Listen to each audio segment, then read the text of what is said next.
Begunbari boys sporting ক্লাবের গোলরক্ষক উঁচু করে বাড়িয়েছেন, সেখানে শোয়েব রয়েছে।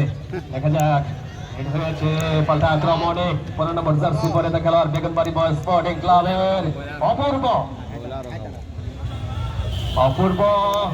সেখান থেকে 17 নম্বর জার্সি পরে খেলোয়াড়, সেখানে সচেতন করার খেলোয়াড় নেই, যে পাশটি দিয়েছিলেন।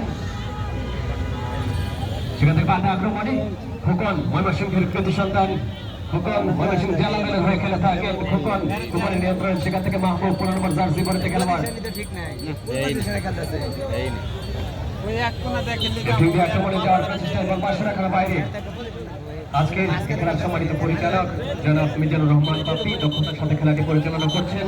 সদস্য বাংলাদেশ ফুটবল ফেডারেশন ও জাতীয় রেফারি ঢাকা, সহকারী পরিচালক লাল মিয়া ও নাজমুল ইসলাম আসিফ, সদস্য বাংলাদেশ ফুটবল ফেডারেশন, চতুর্থ রেফারি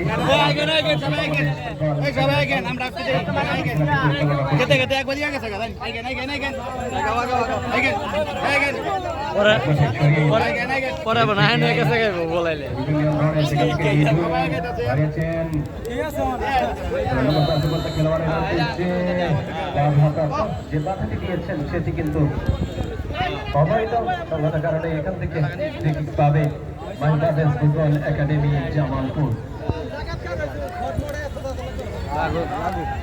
দ্বিতীয়ার্ধের খেলা চলমান, আমরা দেখতে পাচ্ছি দর্শকেরা এই মুহূর্তে নিঃশব্দে